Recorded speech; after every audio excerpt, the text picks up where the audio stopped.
July 20, 1944. The Reich's capital seethes with panic. Frantic soldiers sprint past bewildered civilians. Rumors spread like wildfire. Nobody knows who commands Germany now. In the eye of this storm stands a 31-year-old officer, Major Otto Ernst Remer, commander of the Guard Battalion Grossdeutschland.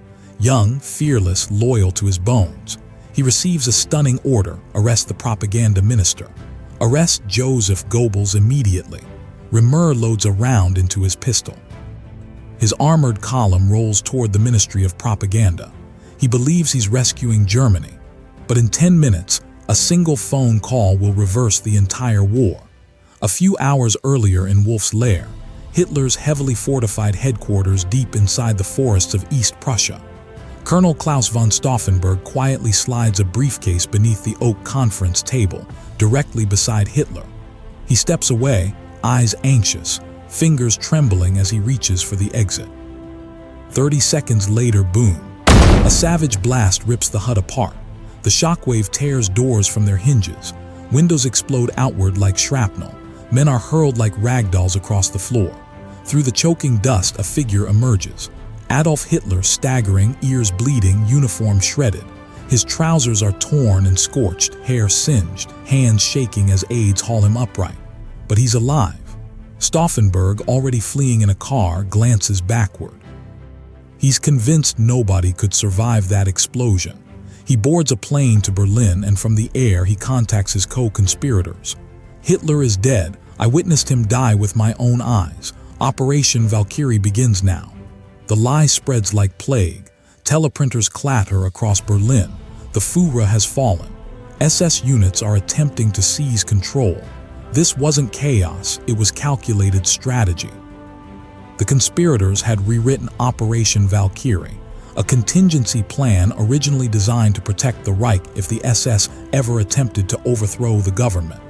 So they activated it and blamed the SS. Their strategy was ruthless and precise. Accuse the SS of assassinating Hitler. Mobilize the reserve army to defend the state. Use those troops to arrest the Nazi leadership before the truth emerges.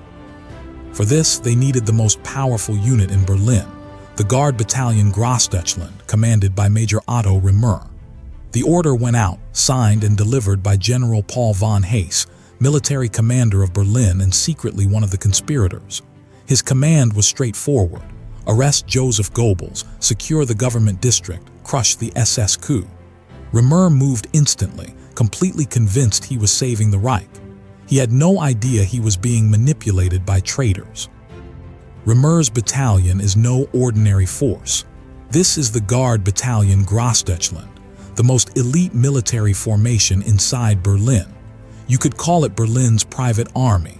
To enter this battalion, you had to meet brutal standards: tall, athletic, physically imposing, and proven battle-hardened on real front lines. Only the strongest and bravest warriors were accepted.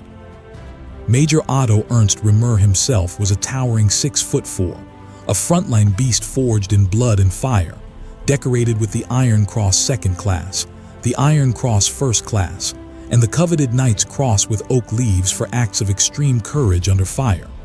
This was an army led by a warrior, not a desk officer. In 1944, Germany's finest troops were dying in Russia and France. Berlin was nearly empty of real soldiers, filled only with clerks, elderly men, and wounded veterans. Only one true combat-ready unit remained inside the capital, the Guard Battalion Grossdeutschland. Whoever controls this battalion controls Berlin, and whoever controls Berlin controls Germany. This battalion wasn't SS, it belonged to the regular army. And because Remer was an army major, the conspirators believed they could use him. He was one of their own. They thought they could control him. They thought he would follow orders blindly. The fate of the Third Reich now balances on the decisions of one confused major. Remer storms into the Ministry of Propaganda. Armed troops flood the hallways. Doors slam open. Inside his office, Joseph Goebbels stands perfectly motionless, hands behind his back, eyes cold, fearless. Remer raises his pistol. "The Führer is dead. I have orders to arrest you." Goebbels slowly reaches into his pocket and retrieves a small glass capsule, a cyanide pill glinting under the light. He holds it between two fingers. "If you arrest me, Major, I will swallow this right now. Do you want to explain my death to the German people? Do you want to take responsibility for killing a Reich minister?" Remer freezes. His throat tightens. One wrong move and Goebbels is dead on the floor, a martyr. And Remer will be remembered as the officer who murdered one of Hitler's closest ministers. Goebbels steps closer, voice steady and piercing. "Major Remer, remember your oath to the Führer." Remer stumbles for words, still shaken. "My loyalty is to Hitler and to the Reich, but the Führer is dead." Goebbels slams the pill back into his pocket. "The Führer is alive," he snaps. "I spoke to him only minutes ago." Remer is visibly wavering. His hands tremble, his mind races. If Goebbels is lying, Remer is participating in treason. If Goebbels is telling the truth, Remer is about to arrest an innocent minister. He needs proof. He needs certainty. And Goebbels knows exactly what to do. Goebbels reaches for the telephone. He dials Wolf's Lair. He hands the receiver to Remer. "Speak to him yourself." Remer presses the phone to his ear. A crackle, a pause, then the voice. "Major Remer." Remer stiffens. "My Führer, is that you?" Hitler's tone is sharp, commanding. "Do you recognize my voice?" Remer's spine straightens as if struck by lightning. "Jawohl, my Führer, I do." Hitler continues, furious, breath ragged from the blast. "Do you hear me? I am alive. The attempt has failed. A tiny clique of ambitious officers tried to destroy me, but now we have saboteurs to deal with in Berlin." Remer's breathing stops. His doubt evaporates in an instant. Hitler gives the order. "You are commissioned to restore calm and security in the capital by force if necessary. You are under my personal command until the Reichsführer SS arrives in Berlin." And right there on the phone, Hitler promotes him on the spot, from major to colonel. Every muscle in Remer's body locks into place. He snaps his heels together, salutes the telephone. "Jawohl, my Führer, as you order." The switch is complete. Seconds ago, he nearly arrested Goebbels. Now he is ready to die for him. Remer rushes back outside. He shouts to his battalion, "The Führer is alive, we have been deceived." The tanks swing around. The Guard Battalion turns its guns on the conspirators. Headquarters buildings fall one by one. General von Hase is arrested. Stauffenberg and his co-plotters are captured and executed before sunrise. The coup is dead, crushed within hours. And all because one man, Major Otto Remer, heard a voice on a telephone. A voice that changed world history. After the failure of Operation Valkyrie, Otto Remer went from being a little-known officer to a widely recognized figure in Nazi Germany. For several days, he became the centerpiece of state propaganda and public attention. On January 30, 1945, Remer was promoted to Major General, making him one of the youngest generals in the German army during the war. But the war was already lost. Remer's division was sent to the Eastern Front to halt Soviet advances. His division was crushed by the Soviets. Remer escaped the Soviet encirclement by disguising himself as a civilian, and he later surrendered to American forces along with what remained of his men. After World War II, Remer was held in British custody until 1947. Upon his release, he became involved in far-right politics in West Germany. He joined the Community of Independent Germans and later, in 1949, the German Right Party, though he was soon expelled.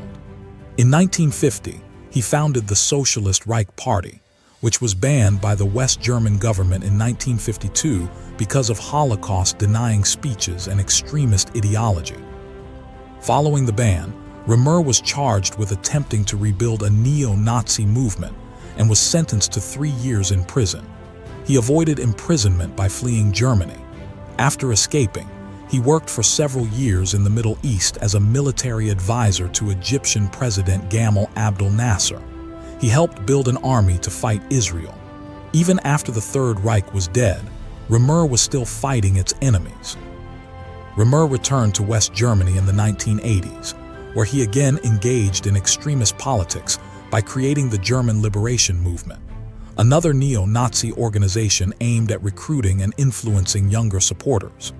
In 1991, he began publishing a newsletter called Remer Dispatch, promoting his ideological beliefs. In 1992, he was again sentenced. this time to 22 months in prison for public Holocaust denial and incitement. Remer filed multiple appeals against the conviction, but all were rejected. In February 1994, after exhausting every legal option, he escaped to Spain to avoid imprisonment. From Spain, he continued supporting international networks that denied the Holocaust.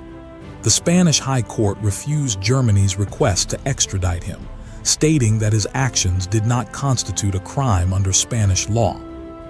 Otto Ernst Remer died on October 4, 1997 in Marbella, Spain. History doesn't repeat, it hides. Subscribe to WW2 Documenta because the next story might be one you'll wish you hadn't missed.